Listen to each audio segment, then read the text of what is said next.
This episode is brought to you by Progressive Insurance. Fiscally responsible, financial geniuses, monetary magicians.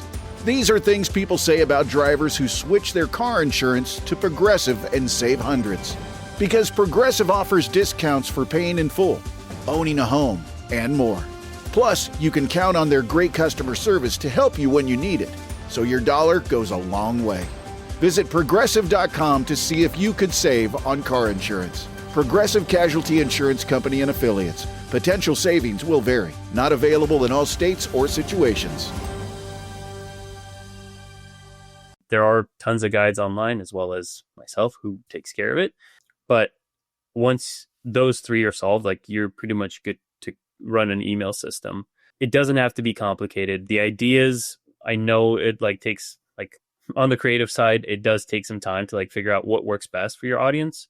But as long as you can prove what the product is, how it works, why it works, and when you need to use it, that's all that really matters. And that's what all the customer cares about is will this product apply to me? Will it work for me? And what's the easiest way for me to buy, and making it a frictionless process. Step into the world of success with your brand amplified, the ultimate podcast designed to unravel the intricacies of thriving businesses. I'm your host, Annika Jackson, and I'm on a mission to uncover the stories, strategies, and secrets that have propelled entrepreneurs and business leaders to success. One of the things that's ever more important in today's world, no matter what kind of brand you have, is to nurture your first-party data, which comes in the form of your website, blog posts, your email list, and those phone numbers that you have access to for your customers and all of the other data you have on your customer base. So my guest now, Nikita Vakhrushev of Aspect, is an expert in this exact area. So as we're going into Q4, this is a perfect time to start rethinking your strategies and seeing what else you can do to prop up your business in a time when there's a lot of noise, even more than usual in the market. So Nikita, thank you so much for being here. Yeah, thanks for having me, Annika. I'm excited to talk through all things email marketing, SMS marketing, and how to leverage that from more customers and more revenue for your business. Let's start at the beginning. Were you always interested in email marketing and SMS and e-commerce? Yeah, ever since I was a little boy, I wanted to create I'm joking. I just completely fell into it. No, I wasn't dreaming as a child to sit in front of my desk for 8 hours a day. But I fell into it, and it's one of the marketing channels that I genuinely have a lot of fun with, because you get immediate feedback on whether something worked or something hasn't, because you just launch an email and you see the results and it's well, this one didn't do so great. What can we do better? Or it crushed and it's okay, how can we do more of that? But I actually started off in e-commerce with my own print-on-demand dropshipping store back in 2016, 2017, and eventually learned how to grow that to, I think it was doing around 10,000 a month at its peak. Not a lot, but it was a lot for me as a college kid, not knowing anything a lot about of shirts and items. There's a lot of shirts. Yeah. So I learned a lot of basic marketing skills there, like how to set up a Shopify store, or how to run Google ads, or how to run Facebook ads, how to send out emails, basically everything you need to know to essentially run the marketing side for a business. And eventually I had friends, family, colleagues reach out asking for help. And that led one thing to another, to eventually starting to get paid freelancer gigs, essentially, of running Facebook ads here or running your email campaigns there, and essentially scaled that up in 2019 and 2020. And around this time, we pivoted strictly into e-commerce, because the whole world, everything was shut down. You don't know if you're going to leave your house ever. So I'm okay, it only makes sense to do e-commerce going forward. And then we were doing everything at that point. So landing pages, creative, Facebook ads, email, Google ads, TikTok, etc. And around 2021, 2022 is when we had a breaking point with the business. We had really high churn rates. We had not so successful case studies on Facebook and Google. And email was the only channel that was doing really, really well for us at the time, where we had a really high success rate. We made really great designs and we had good strategy around that. And it only made sense to pivot into email and SMS afterwards. And that's what we did. We stopped taking on any Facebook clients, and we've been doing email and SMS since. Well, I will say personally, I'm that person who will click on an ad and then they'll ask me for my email address, then they'll ask me for my cell phone number. And I haven't necessarily even gotten to that part of the funnel yet. All right. So I don't necessarily want to be deluged with content from brands or, or the company that sends you an email every single day. And again, I'm like, I don't have time to look at an email from you every single day. I can only look at the ones that are really important. So how do you help figure out what the right mix is of email and how to create compelling emails that customers actually want to read and respond to? There's definitely two ways of going about this. There's one easy way of going about it where you just ask and you can have a form or like a simple like question of like, how often do you want to get emails? Do you want just sales and promos? Do you want educational? Do you want all of it? So we have done that in the past where we genuinely just have like an automation running. As soon as someone subscribes, we ask them like, hey, what kind of cadence do you want to get these emails at? The other way is honestly pretty much just touch and go, just figuring it out. We typically start off with a cadence of like 2 per week and then go up or go down from there. So like if we have really good response rates, our revenue's good, our click-through rates are good, our open rates are solid, like we can start to push that a little bit further up to like 3 times a week. And then once we get to 4 times a week, that's when we start to segment a little bit further. So some people get one message, other people get another message, whatever is relevant to them. And it also scales up with the amount of contacts that you have. So if you have like 100,000 contacts, you have a completely different sending schedule than someone that has 20,000 contacts. So in that sense, we try to stick with like 1 to 2 per week, at least once a month if you're just running things solo and you just need to send out messaging. But if you have someone managing it for you, try to at least do once a week.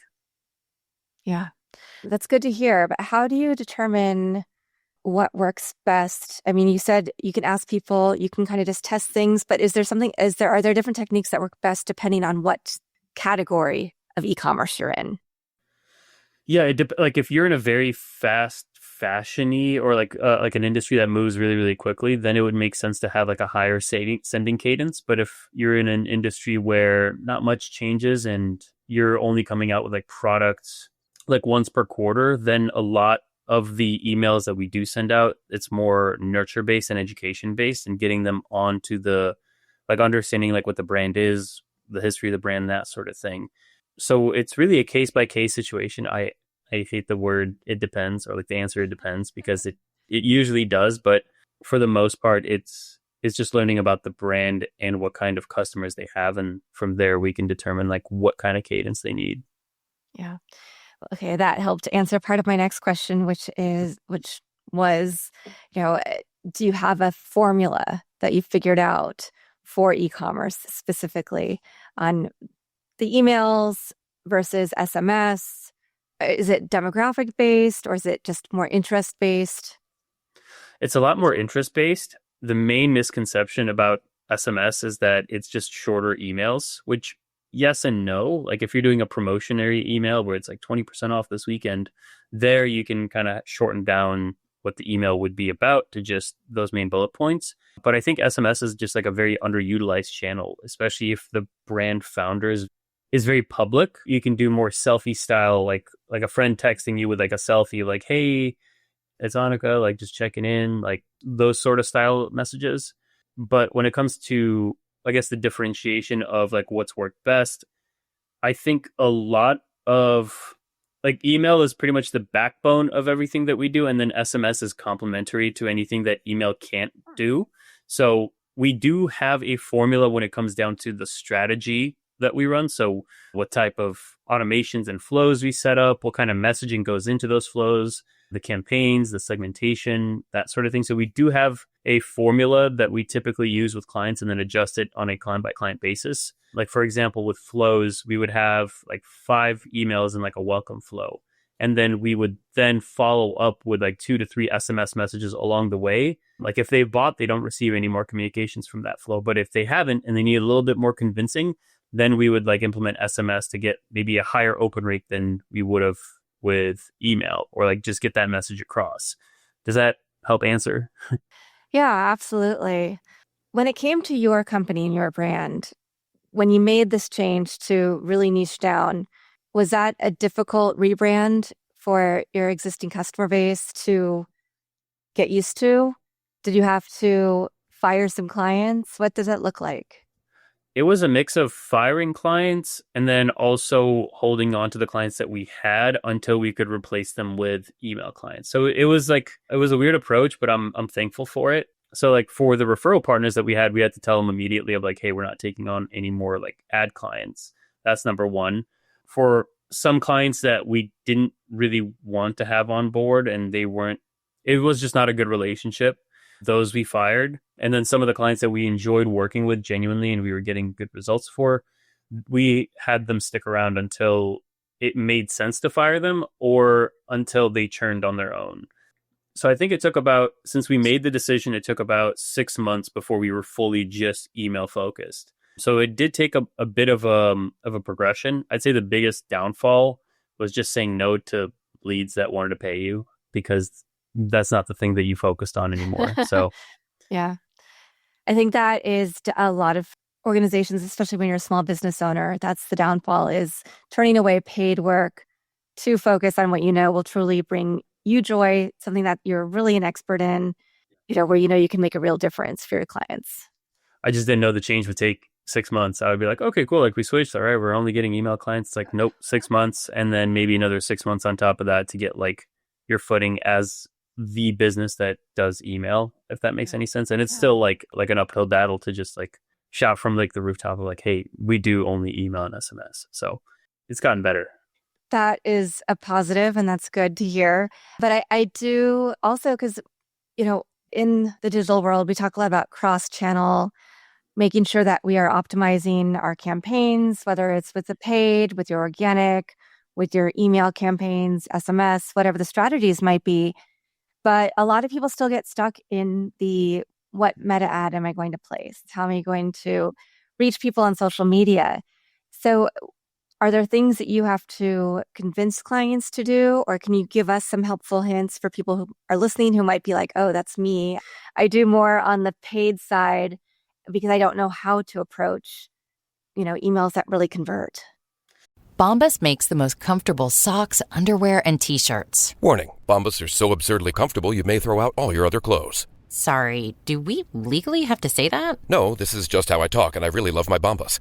They do feel that good. And they do good, too. One item purchased equals one item donated. To feel good and do good, go to bombas.com and use code AUDIO for 20% off your first purchase. That's BOMBAS.com and use code AUDIO at checkout. Thursday Night Football is on, and it's only on Prime Video. This week, NFC rivals meet again as the San Francisco 49ers visit the Los Angeles Rams. Can the 49ers throw the Rams off their game, or will the Rams set the pace and keep it? Maybe one of the most underrated players in the history of the NFL, quarterback Matt Stafford. He leads the Rams against the 49ers. Can he make enough plays for them to win the game? Don't miss this clash. Coverage begins at 7 p.m. Eastern with football's best party, TNF Tonight, presented by Verizon. Not a Prime member? Not a problem. Simply sign up for a 30-day free trial. It's the 49ers and Rams, Thursday at 7 p.m. Eastern, only on Prime Video. Restrictions apply. See Amazon.com/Amazon Prime for details. That's a great question. I think a lot of the convincing that we have to do with our clients is mainly just the different kind of strategies that they're not used to, since they were like very paid focused. So for some of those clients that are like very front offer heavy, we have to convince them like, hey, let's get them on the back end offer, because that's going to be way more profitable down the line. So those are the types of conversations we face, and like them trying to figure it out with their P&L and trying to figure out if the margins would work out, that sort of thing, and making sure that the funnel is profitable. I think a lot of the times where like brands that don't know that they could get more money from email, or like they don't know the right strategy, it comes down to like, I want to say simple, like you still have to do them, but like it comes down to a few simple things. Like the first one is just having your base automation set up. So people that go through the pop-up on the website, make sure that they're getting handled through a welcome flow, and almost indoctrinating them into your brand of like, here's how my brand works, here's the history of my brand, here's what makes my brand different, that sort of thing. Having abandonment flows. So like if someone abandoned checkout, you're following up with them. If someone abandoned their cart, you're following up with them. a post-purchase. So making sure that like once they purchase, they're getting communication about their order, communication about how to use the product or what the use cases are, that sort of thing. So that's number one. Number two is having consistent campaign cadence. So if you just sending one email a week to your list is what's going to keep them warm. I've had brands that paused sending for like 3 or 4 months because they were out of stock and they're on hiatus. When they came back, their deliverability was not good because they just simply stopped sending out communication. And the third one is just deliverability. And that one is a little bit trickier to get, but there are tons of guides online as well as myself who takes care of it. But once those three are solved, like you're pretty much good to run an email system. It doesn't have to be complicated. The ideas, I know it like takes like on the creative side, it does take some time to like figure out what works best for your audience. But as long as you can prove what the product is, how it works, why it works, and when you need to use it, that's all that really matters. And that's what all the customer cares about is like, will this product apply to me? Will it work for me? And what's the easiest way for me to buy, and making it a frictionless process. Yeah. I want to ask about your own business. How do you market? Because obviously you're experts in one thing, but your email list can go so far when you're trying to get people to buy into services for email and SMS marketing specifically. Yeah. So one of them is right here, a podcast. So like doing other people's shows and podcasts and educating their audience on what we do. That's number one. I do content constantly. So like I put out a weekly YouTube video, I put out a weekly newsletter. So I do practice what I preach. I do that as well as LinkedIn content. We also use we get a pretty good amount of leads from like SEO and Google search. So like we have that handled. We have a pretty solid referral partnership community, if you want to say that. So we work with a lot of like one-off service types. So like similar to how we specialize in email, we work with people that specialize in meta ads or people that specialize in Google ads or CRO or TikTok. So like cross-pollinate clients that way, as well as we're doing a bit of cold outbound right now. We're just testing through, but I think those are like the main channels that we run. Yeah, fantastic. So you are still using a great mix of channels. Yeah. And you're optimizing content all over the place. And you have partnerships, which I think is something that's also really important and effective in today's age. That's how many of us as small business owners bring in a lot of new business. So exactly. Yeah. I mean, that's the best way. It's like they need help with this thing. I know that you're an expert at it. So like it only makes sense to like get an introduction going. Yeah. Fantastic. I would love to hear a little bit about some case studies from your business, from the clients who specifically focused on your current business. Yeah, I mean, a lot of them are on our website. So I think the best one, or not the best one, they're all good, but a really nice one to see was a brand that we took in last year. They were a boot brand here locally in Nashville. So they were doing about 100,000 a month top line. And then email was only doing about like 10 to 12,000 per month. Typically, we try to shoot for 25 to 30% of revenue coming in from email. So like they were obviously short of that at 12%. And over the course of 3 months, or the initial 3 months, we were able to get them to about 33,000 per month. So about 33%. And then over the course of the last year and like the beginning of this year and all the way up until now, they've doubled in business. So like now they're doing about 200,000 top line. And emails bringing in around 55,000 every month. Yeah, those are some amazing results. And that shows everybody, right, that these tweaks that you can make to make sure that you're really being intentional with your audience, but you're also staying top of mind.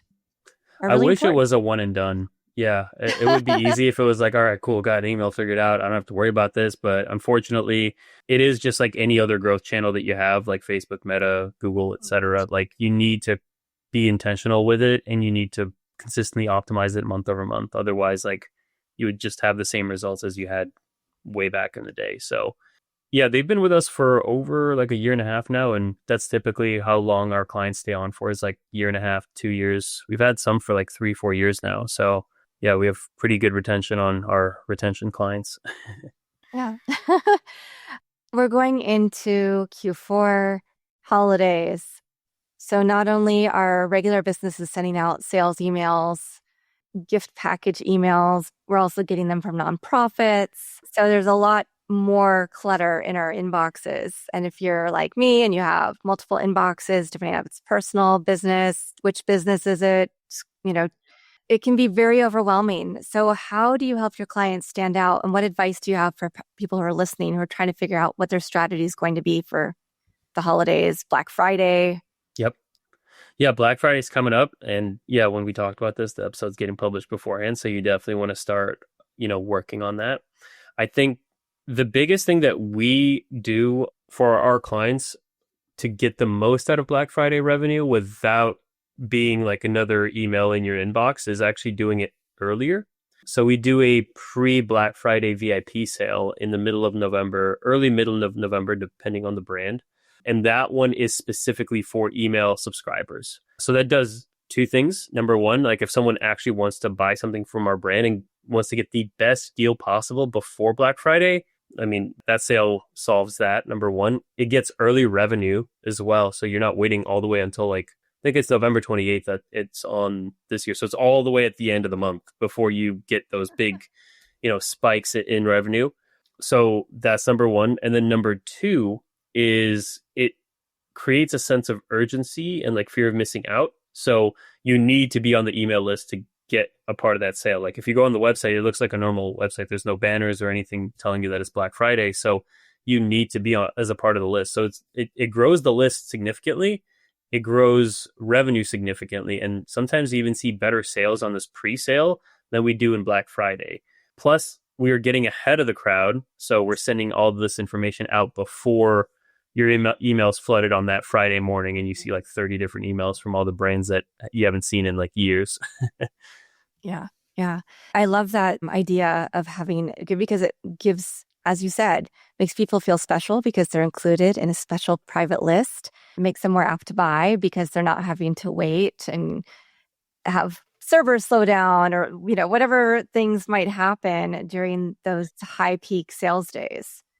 I think with the people that like they can actually take time to shop around, and there's also, take time, but also not take time because the VIP sale is only for 48 hours. So there is some scarcity and urgency to buy there on the customer side as well. So if they do want to be a part of it early on, they can. It's just only for 2 days. And then after that, it shuts down. Wait 2 weeks until actual Black Friday goes on. And then everybody knows about the sale. It's like a little secret club, if anything. Nice. You talked about the fact that this definitely wasn't, where you necessarily saw yourself going in business, but that you found something that you're really good at, that you can help people in a profound way to change the trajectory of their businesses. But you're still having to sit at your desk 8 hours and all of that. So I wanted to ask, what do you see in the future for Aspect, but also how is AI helping, if it's helping at all? It definitely is helping. A lot of the ways that we leverage AI is mainly just understanding the client's customer better and being able to have it do deep research on like ideal customer, like psychographics, or like what kind of customer are they? An educated customer? Do they go to college? Do they have like a master's, bachelor's, etc. Like basically on having those like simple personal details or attributes like helps us write way better emails that will connect with a person a lot better. So it's been really great on the research side. It's also been great on the topic side. So understanding like what topics we should send out or what topics will customers respond to the most. I think that has been like the best way we've leveraged it. We have had it used for like copywriting and like making sure everything is grammatically sound, but not direct copy paste copy from ChatGPT because it's just not that. It's not there yet. Like it's good, but it's not good at the same time, if that makes any sense. Like you need a person to understand whether it's good or not. As far as where the company's headed so far, like nothing AI design wise has been good enough to like replace us or replace people yet.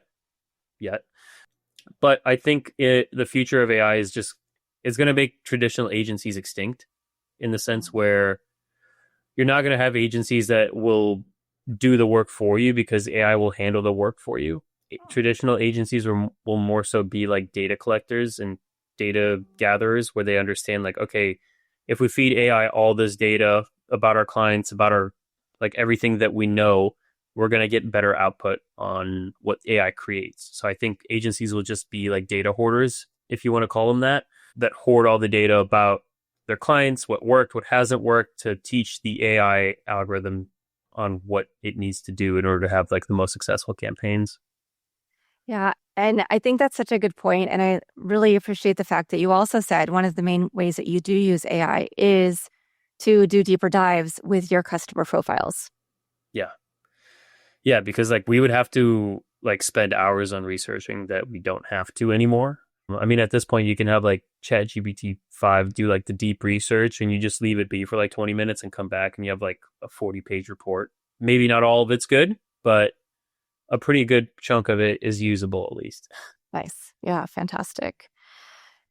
And for your business, no replacement yet, which is also really positive and something that I'm seeing as well, that we still need hand in hand, right? It's not just AI doing everything for us. You have to have that human element because that's where the brand building, the storytelling, those connections that you want to make through email, perhaps through SMS, come from. Exactly. As we get into email marketing, SMS marketing, I know one thing that really bothers me sometimes is when I do get an email that seems impersonal. And you said you can segment audiences really well, make messages more personalized. Do you think that we're going to be entering an age of hyper-personalized emails where every single person on an email list or even through SMS might be getting a completely different message?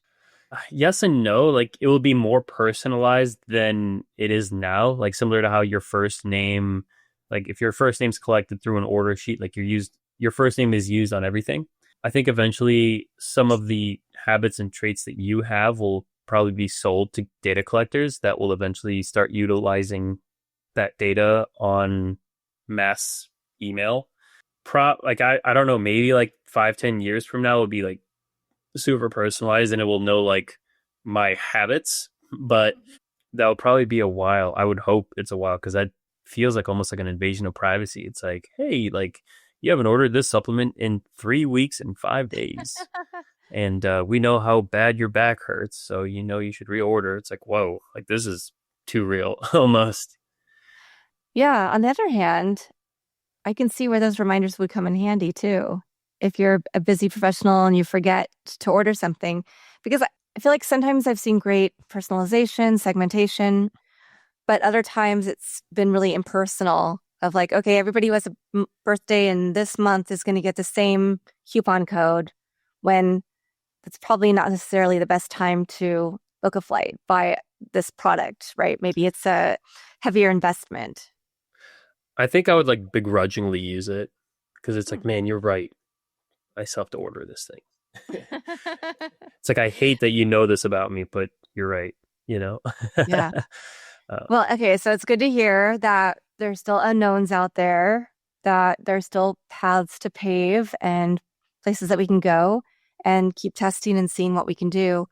Because what I hear about AI also is that however long we still have websites, that we'll start seeing hyper-personalization on websites, dynamic sites. And so it just makes me wonder how granular will we be able to get, how detailed with those personalized emails. And if instead of going from one psychographic demographic, it'll go into 10 people who have the same exact buying behavior. Right. I think that would make the most sense technologically to just like go from instead of 1,000 people to then like 100 people that have the same traits to then 10 people. And then eventually it'll evolve into like individual basis of like this person has this kind of behavior tracked by like their IP address, MAC address, like any other way you can track that person. I think they're already doing but not doing, or doing but they say they're not doing, is like grocery chains and like Walmart where like they have face tracking now and they can bounce off of your phone's MAC address to personalize your pricing. So like you could be paying more or less depending on who you are and what you're buying at these stores, which sucks, but you know. Yeah, I don't know if I can co-sign on that one, but it's happening. So wow. Yeah. Are there any other changes or things that you see coming up in the world of email and SMS marketing? I think eventually, similar to how email inboxes have like a promotion box and an inbox, I think eventually we'll have like a promotions box in our SMS. Not set in stone, or not like no one's talking about it, but like I think like that would be the most logical next step of being able to clean out your inbox. I mean, I'm not sure if you're familiar with like the new Texas bill that got passed a couple of months ago, but if you send out SMS messaging to any Texan that is not from a registered company, they will get fined $5,000 per message. So like Texas is like, hey, like SMS messages are now considered telemarketing calls, essentially. So it's very expensive and you have to register it. And it's a whole complicated process to get registered as a business to be able to send out these messages. Either way, outside of that tangent, like similar things are probably going to be happening on the SMS side, because I know that people either love SMS or hate SMS, depending on the brand that they get it from. So I'm not prone to getting spam messages. Like I get them like 5 times a day. So if there's a way to clear out that clutter, that would be amazing. So I think it'll probably just happen eventually. I would hope, at least. Yeah. Yeah. Thank you. That's really interesting. And that isn't something I knew about. So now I'm going to have to do some deeper research myself. So we talked about Black Friday, some things you can do to kind of maybe game the system, incentivize your customers. What about for the new year? Do you see a lot of people doing sales around, maybe not New Year, New You, but do you see that as another time when people are starting to send a lot of messages? I think that is the best like excuse for like any habits like that people want to set. Like, for example, like people always want to work out more in the new year, or like people want to be healthier, people want to do this and that. So I think for companies that are centered around health or like improving yourself, that's where we can see a lot of messaging go out for like, hey, like follow your New Year's resolution, or like get better at X problem by buying our product. I mean, that's just simply like what the messaging would be. Like there's ways to dress it up, but that's essentially what it boils down to. So there is a lot of messaging around those brands, but outside of that, January is usually like a slow month for most clients that typically like don't really see much traffic, or like they're more seasonal, or at least they see better results in like spring, summer, fall, rather than like the first month of January, because everyone's usually like trying to spend less. They already spent a lot on Christmas. They may have went on vacations during that time, that sort of thing. So they're not trying to spend as much. But if a brand improves your life, or like if a brand is working on improving your life, that's usually where we see the most results from the messaging. Yeah. Yeah. Fantastic. Thank you for giving us some things to think about, Nikita, and some good advice. I understand you also have an audit. Yeah. So basically anyone that comes in from Your Brand Amplified, if they want to get a free email marketing audit and SMS marketing audit, they can. It's just on our website. Just make sure that you wrote that you came in from here, so that way we can comp you on that audit. Fantastic. And do they need to say Your Brand Amplified podcast, the word amplified? Is there anything specific? Yeah, just the Your Brand Amplified podcast. Okay. Amazing. And that's a great offer. And I wonder, so do they just share some of the email content that they've written? We typically get access to their backend. So they would invite our team at Aspect Email, and then I actually do most of the audits. So like I would go through the account, I would see like where things are good, where things need some work, and then come up with a strategy and get on a call with them and talk about exactly what needs to be worked on. Yeah, fantastic. Well, a lot for us to think about going into Q4 and the new year, how we can continue growing our businesses, even during this busy time. So, Nikita, thank you so much for bringing us your expertise, giving us some good actionable advice today. Yeah, it was a fun one, Annika, and thank you for having me on. Of course. Last question. Do you have a favorite quote, mantra, verse, family poem, motto? If you fail to plan on failing. That one, and the way that you do one thing is the way you do everything. Those are like my 2 go-tos. Yeah, those are good ones. Awesome. Well, thank you for sharing them with us. Thank you to everybody who's watching this episode or listening to it on your favorite platform. I'll be back again with another amazing guest to share their story, their journey, and some actionable items for you and your business. Thanks for listening or watching to this episode of Your Brand Amplified. Don't forget to leave us a rating or review on your favorite podcast listening platform. And if you want to learn more, check us out at yourbrandamplified.com.